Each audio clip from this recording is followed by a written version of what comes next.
자, 오늘은 우리 누가복음 24장 49절 한 절인데요. 다 같이 한번 읽어볼까요? 49절 다 같이 시작. 볼지어다 내가 내 아버지의 약속하신 것을 너희에게 보내리니 너희는 위로부터 능력을 입혀올 때까지 이 성에 유하라 하시니라. 아멘. 아멘. 여러분, 우리 주님이 십자가에서 돌아가시고 부활하셨죠. 부활하신 다음에 무엇 하실까요? 무엇 하셨죠? 부활하신 다음에 바로 하늘나라 가신 게 아니죠. 부활하신 다음에 예수님이 뭐 하셨을 것 같아요? 어떻게 알고 계세요?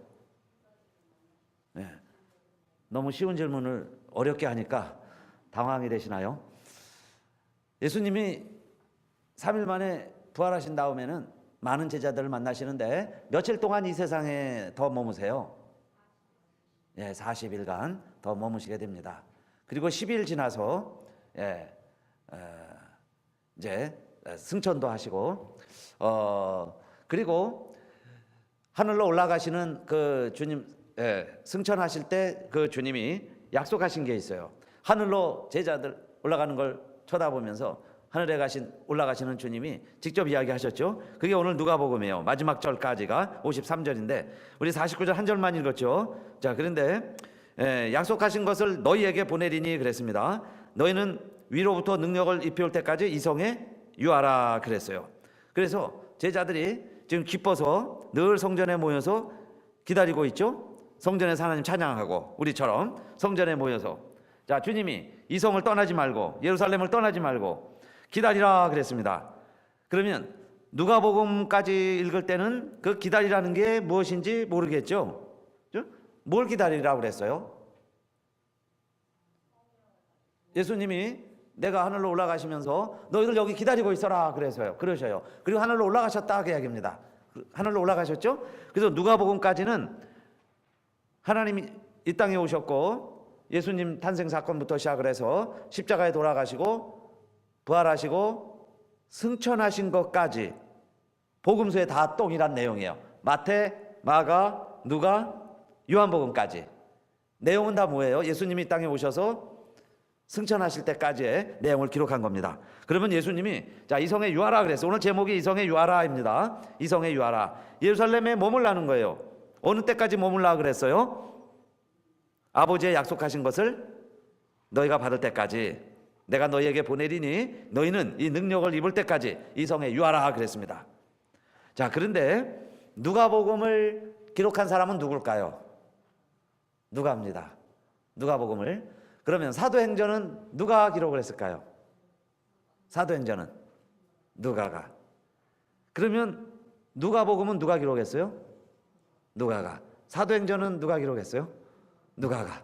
그러면 누가가 두 책을 기록했다는 걸 알 수 있겠죠. 누가복음을 기록하고 사도행전을 기록했어요. 누가는 의사라고 알려져 있어요. 그래서 사람에 대해서 잘 아는 의사 선생님이 구체적으로 기록을 했습니다. 그런데 사도행전을 누가가 기록을 했는데 아까 누가복음 24장 49절에서는 아버지의 약속하신 것을 너희에게 보내리니 너희가 기다리라 그랬는데 사도행전 1장 1절로 여기 5절까지 돼 있죠. 너무 기니까 4절만 같이 읽어볼까요? 사도행전 1장 4절 다 같이요. 시작. 사도와 같이 모이사 저희에게 분부하여 가라사대 예루살렘을 떠나지 말고 내게 들은 바 아버지의 약속하신 것을 기다리라. 아멘. 자, 이 이야기는 뭘까요? 똑같은 내용이죠. 아까 누가복음 24장 49절에서 한 이야기. 아버지의 약속하신 것을 기다리라 그랬는데 자, 사도행전 1장 1절에 이렇게 시작을 하죠. 누가가 쓴 책이라 그랬습니다. 사도행전. 데오빌로요 내가 먼저 쓴 글에는 그랬는데 물은 예수의 행하시며 가르치시기로 시작하신부터 여기 내가 먼저 쓴 글은 무엇을 이야기할까요? 누가복음. 그렇죠? 누가복음을 이야기하는 거예요. 데오빌로 왕에게 편지를 쓰면서 내가 먼저 쓴 글에는 그랬습니다. 누가복음을 이야기하는 거예요. 그러면 누가복음에는 무슨 내용이 기록되어 있어요? 예수의 행하시며 가르치시는 것 시작부터 시작해서 그 다음에 그의 택하신 사도들에게 성령으로 명하시고 승천하신 날까지 이를 기록하였노라. 승천까지 누가복음이에요. 그러면 사도행전은 무슨 이야기일까요? 주님이 승천하시고 다음이니까. 사도행전은 주님이 약속하신 게 뭐라는 거예요? 주님이 약속하신 것, 하나님 아버지가 보내실 성령. 그래서 사도행전은 성령행전이다, 그렇게 말해요. 그래서 사도행전부터는 성령의 역사가 시작이 되는 거예요. 그래서 너희가 몇 날이 못 되어서 성령으로 세례를 받으리라, 사도행전 1장 이렇게 시작을 하죠. 그런데 2장 1절 보세요. 2장 1절, 정말 제자들이 모여서 떠나지 아니하고 흩어지지 아니하고 모여서 기다리고 있는데 오순절날이 됐죠. 이거 50일이 된 거예요, 드디어. 자, 오순절날이 이미 이름에 저희가 다 같이 한 곳에 모여 있을 때 처음으로 마가의 다락방에 성령이 임했습니다. 바람 같은 소리가 있었고 불의 혀같이 갈라지는 것이 저희에게 임하여 있더니 저희가 다 성령의 충만을 받았는데, 성령이 임하니까 첫 번째 은사로, 첫 번째 표적은 마가의 다락방에 일어난 성령의 역사는 모든 사람들이, 그 자리에 있었던 모든 사람들이 다 무엇을 말하기 시작을 했습니까?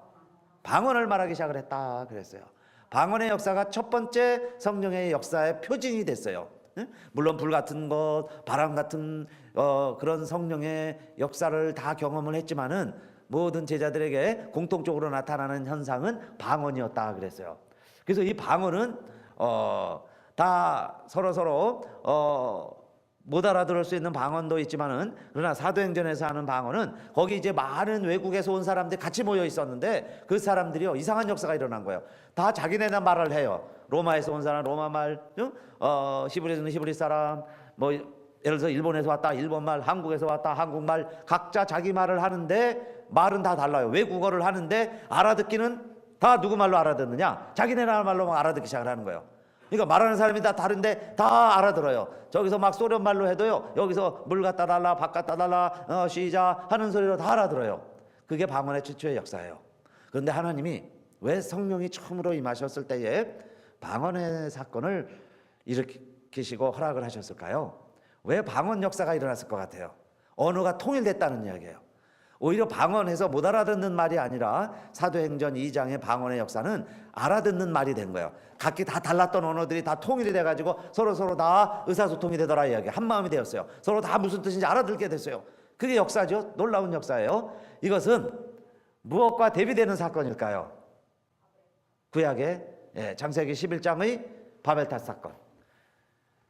구약 전체는 하나님이 사람을 이렇게 사랑하시고 세상을 아름답게 만드시고 이 세상에서 에덴 동산처럼 하나님과 교제하면서 살라, 이것이 하나님의 뜻인데, 인간이 하나님의 뜻을 저버리고 사탄에게 순종해서 사탄의 문화를 이뤄가는 이야기가 구약 전체의 이야기라고 할 수 있어요. 하나님은 사람을 사랑하시는데 인간은 그 하나님의 사랑을 저버리고 내 마음대로 가는 문화와 역사를 만들어가는 이야기예요. 그 중에 대표적인 게 바벨탑 사건이죠. 우리도 하나님 돼보자. 아니, 우리가 왜 하나님보다 못하냐?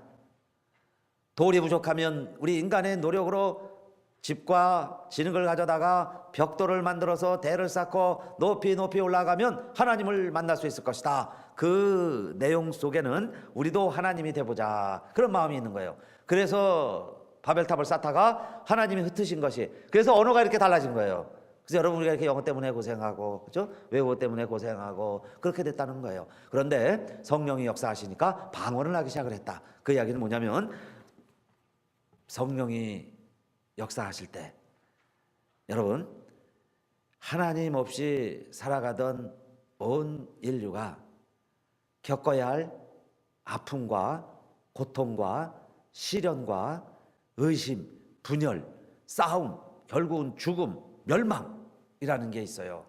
그게 인류의 역사다, 그 이야기입니다. 온 인류의 역사를 하나님께서 다시 회복시키려고 하는 놀라운 계획을 갖고 계신데, 그 중에 첫 번째, 마가의 다락방에 120명의 제자들이 모여서 뜨겁게 약속하신 것을, 주님이 약속하신 것을 말씀 그대로 믿고 기다리다가 최초로 성령이 임했을 때 방언 사건이 나타났다는 거예요. 그래서 방언이라고 하는 것은, 자, 그 사건 자체로도 중요하지만은 방언의 역사도 일어나는 거예요. 그래서 고린도 교회의 방언의 역사는 이제 우리가 또 알아듣지 못하는 말의 방언을 이야기해요. 그래서 하나님이 주시는 사도행전의 방언이든 또 고린도 교회에 하나님이 알려주셨던 방언의 역사든 성령의 역사가 일어나게 되는 곳에는 첫 번째, 제일 중요한 역사적인, 그리고 모든 것의 기초가 되는 정말 성령 받은 사람의 모든 첫 번째 열매는 무엇이냐? 여러분, 성령 받으면 뭐가 달라져야 될까요? 말이 달라지는 줄 믿으시기 바라겠습니다. 여러분요, 성령 딱 받죠? 성령이 임하시죠? 성령 충만해졌죠? 말이 달라지는 거예요. 말이 달라져요. 왜냐하면 말이라는 건 내 마음에서 나오는 거예요. 어떻게 말만 교묘하게 이쁘게 기름 바른 말처럼 이렇게 미사역으로 잠깐은 할 수 있겠죠. 그러나 10분 지나면, 1시간 지나면, 아니 하루 지나면, 일주일 지나고 그러다 보면은 성령의 사람은 그 안에 있는 성령의 말이 나오게 돼 있어요. 그러나 아직 성령 받지 못하면 계속 똑같은 거예요. 육신의 언어, 육신의 말, 육신의 생각, 지금까지 가졌던 육신의 판단, 이것만 계속 나오게 된다 그 이야기예요. 그래서 첫 번째, 여러분 언제나 그래요. 누구나 그래요. 보세요. 성령 받은 사람은 말이 달라지게 돼 있어요. 그래서 여러분, 내가 어떤 말을 하고 있는가, 정말 내가 어느 생활을 하고 있는가, 우리 말을 돌이켜보면 좋겠어요. 그래서 제가 지난 주일날, 그죠? 우리 안식일을 마치고 돌아오면서 두 번째 말씀 뭘 전할까 하다가도요, 가장 중요한 것은 우리 신앙생활 중에서 제일 중요한 건 언어 생활이구나. 그런데 왜 우리가 사랑을 하면서 사랑을 못 느끼는가 하면서 5가지 사랑의 언어를 말씀드렸어요. 그렇죠? 우리가 사랑하면서도 언어를 제대로 표현 못한다면 바르게 우리가 표현을 하자 해서 사랑의 언어 그랬는데, 성령으로 거듭나기 전에는 여러분요, 우리가 아무리 정말 내가 사랑을 해서 하려고 그래도 상대방을 모르기 때문에 내가 그 사람을 진정으로 사랑하는 말을 할 수가 없죠. 모르면은. 그런데 성령 충만해야, 정말 성령 가운데 내가 생각을 해야, 정말 성령님 우리를 깨닫게 해주셔야 그 사람에게 제일 뭐가 필요한 걸 알게 해주세요. 그래서 그에게 정말 사랑의 언어를 할 수 있죠. 정말 그에게 좋은 걸 줄 수 있어요. 이게 사랑의 사람이 되는 거예요. 성령의 사람이 사랑의 사람이 될 수 있어요. 그래서 말도 그냥 뭐 입으로만 미사여구를 말하자는 게 아니에요. 좀 내 속에서부터 내가 거듭나야, 속사람이 변해야 정말 내가 사랑의 언어가 나올 수 있겠죠. 그렇게 해서 나오는, 자, 사랑의 사람이 될 때 온전한 사람이 되며 회복이 일어나며 치유가 일어나는 거죠. 그런데 하나님은 이제 마가의 다락방 이후 시대에 온 인류의 역사를 하나님이 어떻게 이끌어 가시겠느냐 하는 하나님의 놀라운 선포와 선언이 마가의 다락방에서 이루어지는 거예요. 그걸 제가 구약 성경 전체와 우리 교회사 전체를 통틀어서 이렇게 정리해 드리려고 그래요. 여러분 잘 들어보세요. 이게 오늘 좀 중요한 말씀이에요. 첫째, 하나님은 온 세상을 창조하시고 하나님이 직접 통치하시던 시대가 있었어요. 그 하나님의 통치 시대가 언제까지 이루어지느냐? 창세기부터 말라기까지. 그 이야기는 곧 뭐예요? 모든 구약의 이야기들 읽어보시면 여러분요, 하나님이 직접 역사하세요. 그건요, 구름으로도, 또는 뭐 역사를 통해서, 사람을 통해서, 선지자를 통해서, 또는 율법을 통해서, 이스라엘을 통해서 하나님이요 직접 역사하시는, 그래서 그렇게 이름을 붙일 수 있어요. 성부, 하나님의 시대다, 구약 시대는. 자, 그런데 하나님이 그렇게 선지자들을 보내고 율법도 보내고 제사도 가르쳐주고 이스라엘도 선택해보고 그렇게 해서 하나님을 알게 하고 하나님을 잘 예배드리게 하고 그렇게 해왔는데 이스라엘도 실패했어요. 그래서 두 번째, 하나님이 직접 내려오셔서 하나님이 인간이 되셔서 온 인류와 함께하면서 인류에게 구원의 길을 보여주신 시대가 있었는데, 그 시대가 어느 때일까요? 우리 성경으로 말하면 신약의 사복음서까지라고 할 수 있어요. 사복음서. 그래서 여러분 마태, 마가, 누가, 요한을 읽어보면 무엇부터 어디까지예요? 그 예수의 탄생부터 아까 말씀드린 승천까지가 예수님 시대예요. 그 시대에는 가만히 보세요. 하나님이요 예수님을 떠나서 하나님이 직접 말씀하셨다 하는 구절이 없어요. 오직 예수님의 말씀만 온 세상에 선포되죠. 예수님이 말씀이세요. 예수님이 하나님이세요.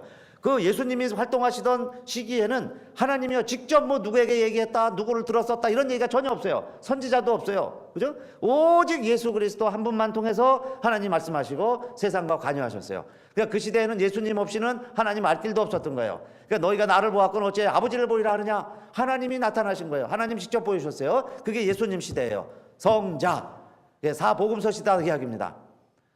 그런데 요즘도요 우리가 정말 주님 보고 싶어서 막 간절히 기다리고 그러죠. 그런데 어떤 분은 주님을 보기도 해요. 그러나 주님이 내 눈에 나타났을 때는 벌써 이 세상의 모습을 가지고 나타나시는 거예요. 육체를 가지고 나타나시는 거예요. 마치 예술가가 예수님 모습을 그릴 수 있듯이. 일단 예술가가 예수님 모습을 그린 다음에는 작품이죠. 거기서 그걸 통해서 예수님을 볼 수는 있지만 그게 완전한 예수님은 아니에요. 응? 뭐 화가가 그린 예수님이 100% 예수님은 아니다 그 이야기예요. 그러나 예수님을 표현할 수는 있죠. 내가 만난 예수님, 내가 본 예수님. 그래서요, 여러분들이 그리고 사모하는 예수님을 뭐 음악으로도 표현할 수 있고 여러 가지 갖가지 예술로도 예수님을 표현할 수 있지만은, 그러나 하나님이 그분만이 하나님이 아니라 그 말이에요. 작품에 있는 그림이 예수님이 아니다 그 이야기예요. 그러나 2000년 전에는 예수님 시대예요. 그걸 성자 시대다 그럽니다. 자, 그런데 사도행전에 와서 그 예수님이 뭐라고 그랬어요? 내가 아버지께 구해서 너희에게 또 다른 보혜사를 보내주리니 너희가 능력을 입을 때까지 이 성에 유하라. 그래서 마가의 다락방에서 그 처음에는 실망하고 도망갔던 제자들이 모여서, 부활한 예수님을 만난 제자들이 모여서 간절히 기다리며 찬양하며 기다리다가 받은 누가 계세요? 성령. 그래서 세 번째는 성령의 시대가 있습니다. 그 성령의 시대는 우리 성경에서 보면 사도행전이라고 할 수 있어요. 그래서 사도행전을 읽어보면 성령 받아서 복음을 전하고, 베드로가 성령 받아서 설교하니까 3,000명이 회개하고, 성령 충만한 사람들이 가서 복음을 전하니까 각 지역에 복음이 전파되고, 그 다음에 예루살렘에 핍박이 일어나서 흩어지게 되는 거예요. 그때까지는 떠나지 않았습니다. 우리 예수님 말씀이 예루살렘 떠나지 말아라 그랬기 때문에 예루살렘을 떠나지 않았어요. 그런데 성령이 임하고 나서 이상한 일이 벌어지죠. 교회 핍박이 시작이 된 거예요. 핍박이 시작이 되면서 믿는 사람들이 세계 각국으로 흩어지기 시작을 했어요. 세계 각국으로 흩어지기 시작을 하면서 그 사람들이 성령 받기 시작을 하니까, 그 성령 받은 사람들이 이제 가서 또 복음을 전할 때마다 흩어진 유대인들이, 그 성령 받은 사람들이 예수 믿기 시작을 하죠. 그 예수 믿기 시작하는 사람들이 이제 곳곳에서 모여서 그들이 모이기만 하면 성령 받고 예수 믿고, 그들이 모이기만 하면 능력 받고, 또 전도해서 예수 믿는 사람들, 구원받은 사람들이 하나둘 늘어나기 시작하니까, 그 늘어난 사람들이 모여서 세운 것이 무엇일까요? 그게 뭐예요? 교회다 그 이야기예요. 그래서 사도행전은 성령행전이기도 하면서 교회가 시작되는 이야기예요. 그 사람들이 복음 전파하면서 모인 사람들이 교회를 이루어요. 그리고 사도행전 다음에 무슨 책이 나올까요? 사도행전 다음에 무슨 책이 나와요? 마태, 마가, 누가, 요한, 사도행전, 그 다음에 로마서죠. 로마서부터 마지막 책까지, 거기도요 이제 목회서신, 무슨 뭐 바울서신 막 이렇게 계시록 뭐 다 나누긴 하는데, 그냥 통틀어서 그렇게 생각하세요. 로마서부터 마지막 책이 뭐예요? 요한계시록. 로마서부터 요한계시록까지는 다 통틀어서 한마디로 무엇에 관한 책이다 말씀드릴 수 있을까요? 네? 교회다 이렇게 말씀드릴 수 있어요. 로마서라는 건요, 로마에 있는 교인들에게 보내는 편지 그 말이에요. 로마 교회에 보내는 편지예요. 그러니까 로마에서 교인들이 모여서 교회를 이루고 있어요. 거기에 바울이 권면한 편지가 로마서예요. 뭐 그래서 고린도는 고린도교회, 에베소는 에베소교회 다 그렇죠. 그러니까 여러분 크게 생각하셔요. 그 모든 서신서들은 다 교회에 보내는 편지예요. 어떻게 하면 교회가 바로 세워지나, 교회를 통한 하나님의 말씀이 무엇이었는가, 그거를 베드로도 쓰고 뭐 바울도 쓰고 그러죠. 요한도 쓰고 다 하여튼 교회를 위한 서신이다 이렇게 생각하세요. 그럼 마지막 요한계시록은 또 뭘까요? 요한계시록은 7 교회를 통해서 주님이 장차 이루어질 일을 보여주셨어요. 그래서 성령이 교회들에게 하시는 말씀을 귀에 있는 자는 들을지어다 그래요. 귀에 있는 자는 성령께서 교회에 하시는 말씀을 들을지어다. 그러면요, 이제 창조부터 새하늘과 새 땅, 창조시부터 마지막까지 다 끝난 거죠. 다 끝났어요. 성부 하나님이 직접 세상을 통치할 때 하나님을 알만한 것이 있지만 사람들이 하나님을 알지 못했어요. 그래서 예수님이 이 땅에 오신 거예요. 성자 오직 예수 그리스도께서 이 땅에 오셨어요. 그래서 예수를 통해서 하나님을 알 길이 열렸어요, 인간들이. 그런데 그 예수님은 인간이기 때문에 우리처럼 영원히 살 수가 없죠. 그래서 십자가에서 돌아가신 거예요. 우리 죄를 위해 돌아가셨어요. 그래서 이제는 영원토록 우리와 함께 하시기 위해서 또 다른 보혜사 하나님이 우리와 함께 하시는데, 그 하나님이 누구시라는 거예요? 성령. 그런데 그 성령님이 무엇을 통해서 지금 일하신다는 거예요? 교회. 그러니까 이 땅에 교회가 세워지고 교회가 많아지고 교회가 부흥되는 것이 여러분 하나님의 뜻이요 하나님의 나라가 확장되는 길인 줄로 믿으시기를 바라겠습니다. 근데 이 나라에서 이 땅에서 완전한 하나님의 나라는 누릴 수가 없어요. 그 완전한 하나님의 나라는 언제 이루어질까요? 그 주님이 다시 오셔서 새하늘과 새 땅. 그렇다면 우리가 뭐 아무것도 안 하고 있어야 되나 이렇게 생각할 수 있죠. 근데 그게 아니에요. 아무것도 안 한다고 하나님의 나라가 이루어지는 게 아니에요. 우리가 노력하고 애써야 된다 그 이야기입니다. 자, 그러면 이제 오늘 결론이에요. 왜 우리가 성령 받아야 되냐 그 이야기예요. 왜 성령 받아야 될까요? 오늘날 성령 받지 않으면 결국 하나님 모르는 사람이다 그 이야기예요. 하나님 없는 사람이다. 성령 없으면 하나님 없이 살아가는 사람과 다를 바가 하나도 없다. 그렇기 때문에 우리가 성령 충만해야죠. 이미 받은 사람은요 성령 충만해야 돼요. 그래야 하나님의 사람이다. 장항준 교수가 저는 하나님의 형상은 인간의 전전두엽이다라고 얘기했는데 제가 아주 그냥 많이 동의하게 됐어요. 그렇구나. 여러분 마음이 어디 있었던 것 같아요? 우리 여기 있는 것 같죠? 근데 심장 아무리 해부해 봐도요 심장 어디에 뭐 마음이 있을까요? 허파가 심장이겠어요? 우리의 마음이 어디 있겠어요? 그렇죠? 그런데 우리의 뇌 구조 속에 하나님의 형상이 있다. 근데 여러분 잘 보세요. 동물도 희노애락은 느껴요. 그러니까 인간을 구별하기 위해서 뭐 희노애락을 느낀다 인간이 그거 아니에요. 동물도 자기 좋아하는 거 알아요. 그죠? 사랑해 주면 얼마나 따라요. 고양이고 강아지고 자기 이뻐하는 사람 알고요. 미워하는 사람 알아요. 그래가지고 들어가다가요 발길질 한번 하는 사람은요 꼭 나타나면 멍멍 짖어요. 이상하게 걔가 알아요. 근데 자기 좋아가지고요 이렇게 쓰다듬어 주고 뭐 이렇게 과자라도 주면요 박사 하고서 막 꼬리 흔들고 있어요. 뭐 발걸음 보고 알아요. 근데 괜히 자기 발길질하는 사람은요 벌써 알아요. 그래갖고 5분 막 짖기 시작을 해. 자기가 하숙하는 학생인데도 계속 짖어대. 걔도 아는 거예요. 춥고 따뜻하고 오감 그러죠. 보고 듣고 감촉 심지어는 후각 미각 오히려 짐승이 더 발달했죠. 이 듣는 것 그죠? 미각 같은 거는. 그러면 자 사람의 다른 점이 뭐냐 이 말이에요. 사람이 다른 것은 이런 오감만 따지고 본다면 인간보다 더 발달한 짐승의 능력도 있는데 그런데요 그 중에 판단하는 능력이라 그랬죠. 판단하는 능력이 있습니다. 그런데 짐승에게도요 이런 판단하는 능력은 있어요. 자기가 좋아하는 것 싫어하는 것 정도는 짐승도 판단을 하는 뇌가 있다는 거예요. 인지하는 뇌가 있고 왼쪽에 오른쪽에 판단하는 능력이 있는데 자기가 좋아하고 싫어하는 건 알아요. 개들도 그래서요 독 있는 거 한번 먹고 뭐 이렇게 체할 거 이렇게 먹고 나면 개들이 막 토해내고 안 먹죠. 그거 싫은 걸 아는 거예요. 개들도 왜 아까 말씀드렸죠? 좋아하고 싫어하는 것 정도는 구분한다는 거예요. 그러니까 사람이 나는 이거 좋아서 해, 나는 이거 싫어서 안 해. 그러니까 자기 좋아하는 것만 하면은 사실은요 고상한 감각은 갖고 있지만은 아직 그 다른 피조물과 다를 바가 없다는 거예요. 그러면 사람으로서의 존엄성이 없죠. 좋아하는 것만 한다는데 나는 좋아서 한다는데 짐승과 다를 바가 없어요. 그러나 사람에게 다른 게 하나 있습니다. 그건 뭐냐면요. 내가 좋아도 이게 옳으냐 그르냐 선악을 분별할 줄 아는 판단 능력은 인간에게만 있는 거예요. 여러분요 짐승이 자기가 새가 물고기 잡아먹고 뭐 짐승이 자기보다 작은 고기 잡아먹으면서 아이고 이거 내가 불쌍해서 이 사람 이거 뭐 고기 잡아먹어도 되나 안 잡아먹어도 되나 이거 생각하고 잡아먹는 거 있어요?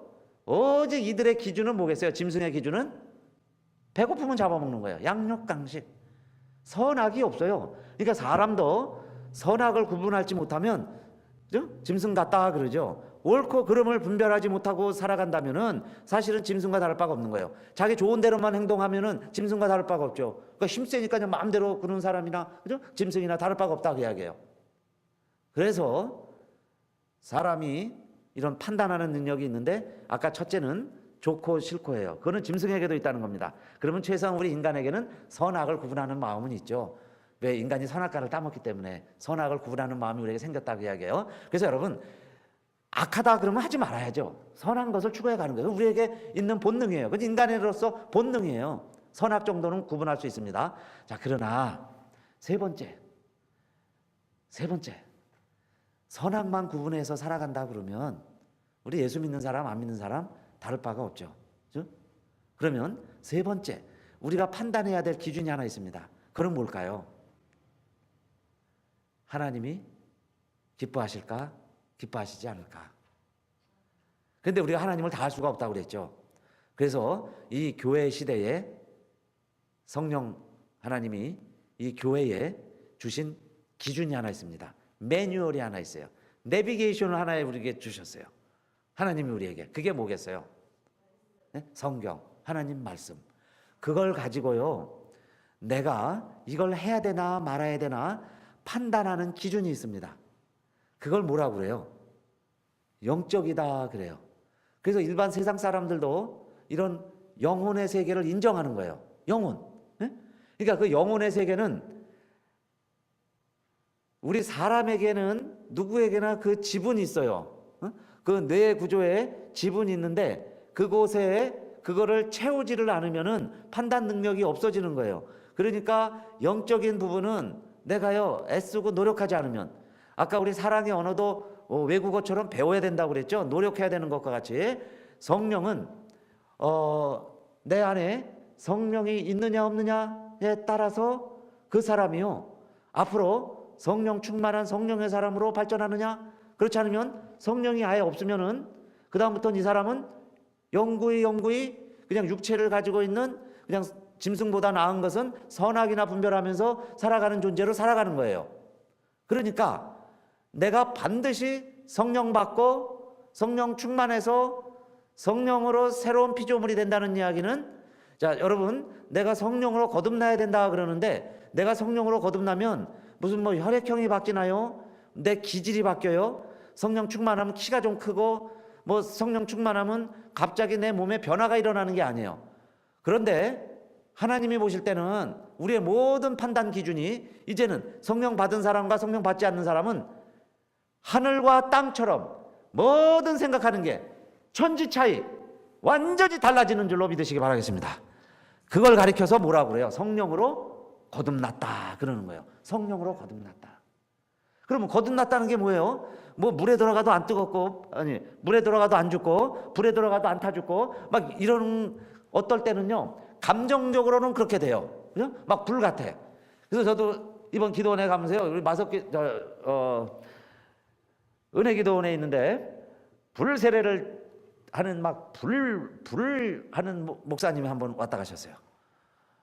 그런데요 이분은 그냥 막 불 세례를 받으라고, 그러니까 그냥 막 뜨거워가지고요 막 진짜 하는데 저도 막 뜨거운 좀 불 좀 받으려고 그래서 그냥 하는데 막 손은 뜨거워지는데, 그리고 저도 뭐 같은 꿈과 비전을 봤어요. 그래서 여러분 기도하면서 정말 성령님이 주신 느낌이나 표정이나 그런 감동이 있으면 하세요. 그러는데 저도 이렇게 기도하는데요 갑자기 막 빨간 커튼처럼, 커튼이 막 빨간 커튼이 내려오면서 온 세상이 막 빨개지는 이제 그런 걸 느꼈는데 막 간증을 시켰거든요. 주변에 있는 사람들 막 간증하라고. 근데 어떤 자매님이 일어나더니 제가 본 거랑 똑같은 얘기를 해요. 제가 빨간 커튼이 내려오면서 막 온 세상이 막 빨개지는, 마치 단풍이 드는 것처럼 빨개지는 걸 느꼈습니다. 그 순간에 내 가슴이 뜨끔했어. 그러면서 막 발끝부터 머리끝까지 막 뜨거워지는 거예요. 그러니까 역시 성령님은 동일한 성령님이구나. 그런데 여러분요, 불의 모습이 성령이라는 건 아니에요. 그러니까 성령이 임할 때, 그죠? 불이 임하면은 뭐 뜨거운 거 느끼는 사람, 뭐 놀라는 거, 뭐 그죠? 막 여러 현상들이 나타나듯이, 자 그런 걸 부인해서도 안 되겠죠. 그러나 성령이 우리에게 임하기 시작을 하면은, 성령이 있는 사람은 하나님이 보실 때에 근본적인 차이가 있어요. 그건 뭐냐? 이제는요 생각이 달라진다는 거예요. 그죠? 그전에는요 선악만 생각을 해요. 선악만. 그러나 이제는 최소한 아까 언어가 달라진다고 그랬죠. 언어가 달라진다는 건 뭐예요? 이제부터는 하나님이 뭘 원하실까? 하나님이 뭘 기뻐하실까? 여기에 이제 생각이 드는 거예요. 그럼 그 사람은 성령의 사람이 된 거죠. 그런데 성령 받았다고 그러는데도 맨 하나님의 관심은 없어요. 그리고 아직까지도 그냥 선악이에요. 선악 정도. 이게 옳고 그런가? 그러면요 세상 사람들이 더 옳은 일 많이 할 거예요. 더 우리가 좋은 일 많이 하자고 그러면요 저 고아원이 더 구제 많이 하죠. 더 자선단체들이 더 많이 하고. 사실 우리가 가라지세라지만 뭐 얼마나 뭐 도움이 되겠어요. 요 구딜이나 사회단체가 더 멋지게 큰 일들 많이 합니다. 또 여러분 봉사하는 단체들 보세요. 그런데 그게 다 좋은 일이고 구제도 해야죠. 그것보다도 못하는 일 해서는 안 되겠지만은 더 큰 일 해야 되겠지만, 그러나 정말 하나님 원하시는 건 뭐겠어요? 사람답게 살라는 거예요. 하나님의 피조물로 살아라. 너는 하나님의 형상을 입고 태어난 사람이라는 거예요. 그래서 우리 사람을 회복시켜야 되는 거죠. 회복. 그런데 인간이 태어나면서부터 우리는 자유자로 살아간다고 생각하는데요, 절대 자유자가 아니에요. 여러분요, 태어나서 죽을 때까지 생로병사, 모든 인생은요, 그래서 불교에는 그게 업이라고 그래요. 뭐 연이에요. 그거 매여서 살아가는 거예요. 그래서 그거 해방되는 게 해탈이라고 그러죠. 근데 해방만 되는 게 아니죠. 다 벗어버리면 해방이 올까요? 성경 말씀은 아까 제가 창세기부터 요한계시록 다 결론을 말씀드렸는데, 그래서 결론이요, 핵심은 뭐냐? 우리의 이 껍데기 같은 온몸은 멀쩡하지만은 하나님이 보실 때는 껍데기만 있는 거죠. 왜? 하나님의 형상이 다 말라비틀어졌으니까. 그 말라비틀어진 우리의 모습에 오직 무엇이 채워져야 사람이 사람답게 되느냐? 성령인 줄로 믿습니다. 성령밖에 없어요. 내가 눈이 좀 나쁘면요, 눈 이식하면 좋은 눈 보이겠죠. 내 신장이 좀 나쁘면 좋은 신장 이식하면은 그 다음에 내 생명을 연장할 수 있겠죠. 그렇게 나쁜 것을, 나쁜 기관을 고쳐 가듯이 하나님이 보실 때 우리에게 가장 중요한 문제는 영이라고 해요. 영. 그죠? 내 영이 죽어간 거예요. 그러니까 사람들은 살았다고 그래요. 자기가 멀쩡히 느끼거든. 오감이 다 있는데 살았어요. 선악까지 구분해. 근데 성경은 뭐라고 그래요? 그런 사람도 영적으로는 죽었다 그럽니다. 전혀 하나님에 대해서는 온도가 없어요. 느끼지 못하는 거예요. 죄도 여러분, 성령의 사람은 한 가지 죄만 지어도요, 불편해, 거북해요. 그래서 이거를 회개하고 빨리 고쳐야 돼요. 그런데 죽은 사람은, 영적으로 죽은 사람은요, 아무리 돌을 올려놔도 돌 무게도 못 느끼듯이, 아무리 추워도 추운 줄도 몰라요. 죽은 사람이니까요, 저 무덤 속에 혼자 들어가도 추운 줄도 모르고 깜깜한 줄도 모르고 답답한 줄도 모르고 들어가 있는 거죠. 산 사람이 무덤 속에 있으면 얼마나 갑갑하겠어요. 그렇죠?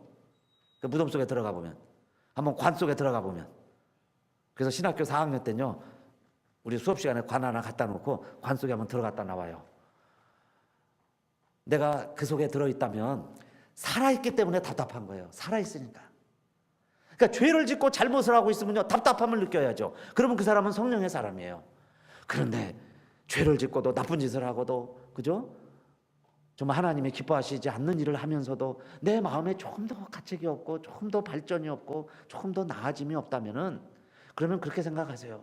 여러분, 성령이라는 게요, 뭐 그냥 뜨겁고 막 펄펄 뛰고 막 그냥 막 법석을 떨어야 성령 충만한 것, 그렇게도 성령의 역사가 나타나기도 합니다. 그러나 꼭 다 그렇게 해야만 성령 충만한 게 아니라, 조그만 죄도 정말 이제는 가슴이 떨리고 두렵고 불안하고, 돌멩이 하나 올려놔도 힘든 것처럼요, 그 깜깜한 무덤 속에 들어가면 답답을 느끼는 것처럼 막 견딜 수 없는 순종이 될 때가 회개라는 거예요. 그래서 참 이 죄의 자각이라는 거 있죠. 죄가 느끼는 것, 그것도 성령님의 역사예요.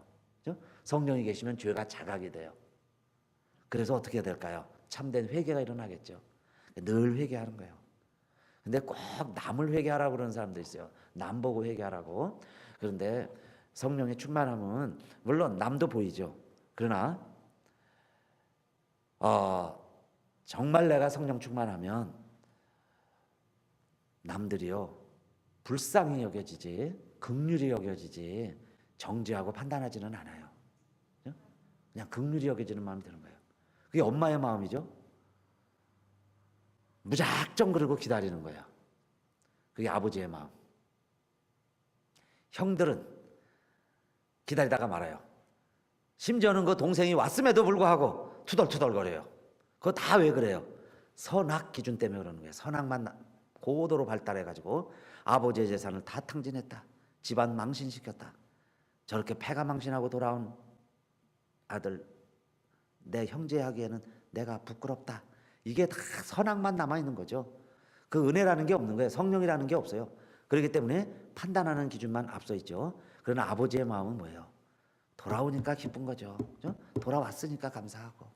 그게 성령의 사람이에요. 근데 어느 날 어떤 때부터요, 성령 충만한 나는 것이 정죄하고 판단하고, 그죠? 자꾸 갈라내고 막 그러는 마음이 더 앞설 수 있어요. 왜냐하면 처음엔 막 보여지니까.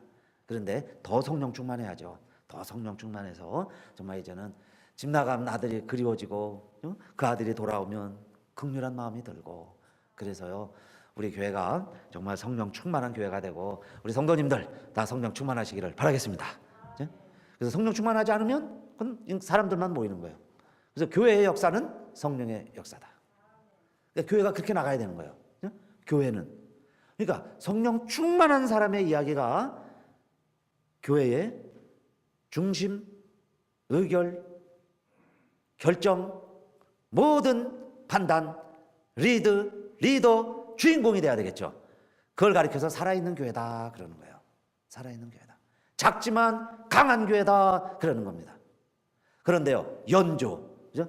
경력, 무슨 지금까지의 업적 이런 거 내세우기 시작하면 하나님 뭐라고 그래요? 촛대를 옮기겠다 그러시는 거예요. 성령의 교회. 그래서 사도행전부터 시작을 해서 요한계시록까지 뭐라고 그래요? 귀에 있는 자는 성령이 교회들에게 하시는 말씀을 들을지니라 그랬어요. 그래서 제일 무서운 게요, 성령 충만한 사람이 하나님 말씀 응답 받았습니다 하는 말이 제일 무서운 거예요. 제가 사실 기도원에 올라가면서 여러 가지 문제 갖고 기도했는데요, 그 중에 기도원에 딱 갔더니 첫 번째 기도원에도요 막 이슈가 된 게 있습니다. 그게 뭐냐면은 지금 오종상 목사님 연세가 많으세요. 80 제가 뵌 지도 벌써 12년이 넘었는데 그 기도원에 올라오신 지 30년이 넘었습니다. 그러니까 은혜교회에서 그 원장님을 바꾸는 거예요. 그래가지고 젊은 부목사 중에 한 사람을 원장으로 내정을 했더라고요. 2, 3일 된 거예요. 제가 올라갔을 때 2, 3일 전에 내정이 됐어요.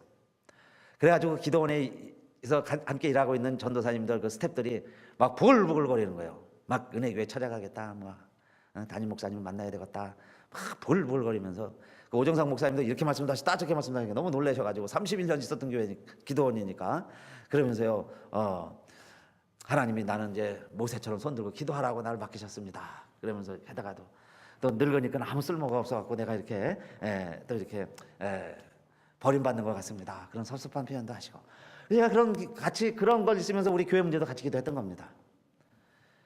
그런데 성령님이 새로 온다고 하는 분도 그곳에서 40일 금식 기도를 하고, 그리고 하나님이 이렇게 이끄셔서 하나님이 이끄시는 것 같습니다. 이제 그렇게 이야기를 하고 간증을 하니까, 기도하는 교회니까, 그죠? 그 정말 몇천 명이 모이는 교회인데도요, 그렇게 부작용이 없어요. 별로 없어요. 제가 알기로는 지금까지는. 그러니까 뭐 사람이 많으면요 교회가 더 쉬운 것 같아도 그만큼 또 까다로운 사람도 많이 있는 겁니다. 그런데도 제가 보기에는 별 큰 어려움 없이 트랜지션이 그대로 잘 이렇게 이루어질 것 아직 뭐 진행 중입니다. 그런 모습을 보면서 그 교회는요 그런 걸 제가 느껴요. 어떤 우리가 볼 때는 엉뚱하고 다른 교회에서 볼 때는 좀 엉뚱한 결정을 내리는 것 같아도 일단은요 기도해보고, 모든 사람들 언어가 뭐 이거 이렇게 낫지 저게 낫잖아요, 뭐 재정적으로 경제적으로 뭐 교회가 뭐 이렇게 하는 게 더 낫지 않아요, 뭐 이런 게 아니라 모든 사람들 이구동 다 그렇게 한두 사람 또 처음 온 사람 또 늘 오는 사람들까지 다 기도해보고 성령님이 원하시고 하나님이 응답하시고 그렇게 해서 이것을 하나님이 기뻐하십니다. 이게 기뻐하시는 것 같아요. 이게 하나님의 뜻입니다. 하나님의 뜻 같아요. 그러면요 많은 사람들이 하나님의 뜻입니다 그럴 때는 일단은 내가 그 사람보다 더 기도해 보기 전에는, 그 사람만큼 더 간절히 하나님께 기도해 보기 전에는, 그러니까 내가 그렇게 열심히 기도했습니다 하고 이렇게 하나님이 저에게 응답해 주셨습니다 그럴 때는 모든 사람들이 내 생각을 잠깐 적고, 그래서 제가 한경 목사님도 직접 만나봤어요. 아주 얘기도 해봤습니다. 그랬더니 40일 기도하고 뭐 하나님 응답을 받았다고 그래서, 다른 이유가 별로 없어요. 40일 금식 기도하고 응답 받았다고 그래서. 그러니까 일단 기도하면서 그렇게 생각하는 거죠. 이 사람이 이렇게 기도했다는데, 기도하고 한다는데, 만약에 정말 기도한 사람, 여러분 우리 생각에 그거 반대하고 무시했다가 좀 하나님 앞에 어떤 어마어마한 어떤 벌을 받겠어요. 그러니까 뭐 그런 얘기를 또 거짓말로 하겠습니까? 자기가 그 직분 유지하려고 자기가 응답도 못 받았는데 응답 받았습니다. 그 정도로 성령 앞에서 거짓말하는 사람은 없죠. 최소. 내가 성령의 사람이라면 여러분요, 그런 의심도 하지 마세요. 자기가 의심하니까 남도 의심할 수 있는데 내가 성령의 사람이라면, 그죠? 그렇게 기도하고 한 사람은 믿어지는 거예요. 그래서 저는 그래서 원장님 말씀도 더 새로운 단원 이야기도 기도하면서 결국 하나님은 뭐 기도원에서나 교회에서나 성령께서 이끌어 가시는구나, 그런 걸 느끼면서, 그래서 우리 교회도요, 그래서 기도하는 교회가 되자. 그죠? 그래서 기도 많이 하는 분이 이야기하면 저는 무조건 그냥 아멘, 그죠? 아멘 하고, 그리고 더 기도해 보겠습니다. 내가 아직 어그리가 안 되면요, 나도 더 기도해 보겠습니다. 성령이 교회들에게 하시는 말씀을 듣는 우리 교회가 되기를 바라겠습니다. 아멘. 한번 따라합시다. 아멘. 성령이 교회들에게 하시는 말씀을 듣는 교회. 그거 안 하려면요, 뭐 하나님 믿을 필요가 없어요.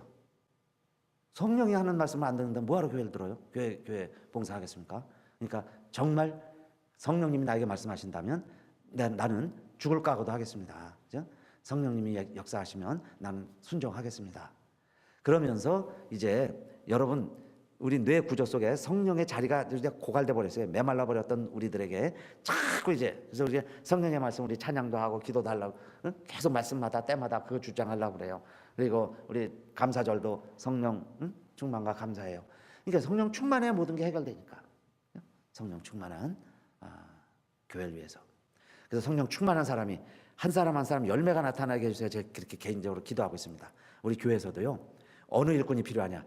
사람을 보내주세요. 우리 다 기도 제목이 바뀌었으면 좋겠어요. 여러분 기도할 때 그렇게 기도하세요. 사람을 많이 보내주세요. 사람이 모이게 해주세요가 아니라 구원받는 자의 숫자가 늘어나게 해주세요. 할렐루야. 성령 충만한 사람이 늘어나게 해주세요. 할렐루야. 그 사람 10명만 있으면 소돔 고모라 멸망 안 해요. 하나님 정말 한 사람 보내주시고 그 사람 10명을 채워주세요.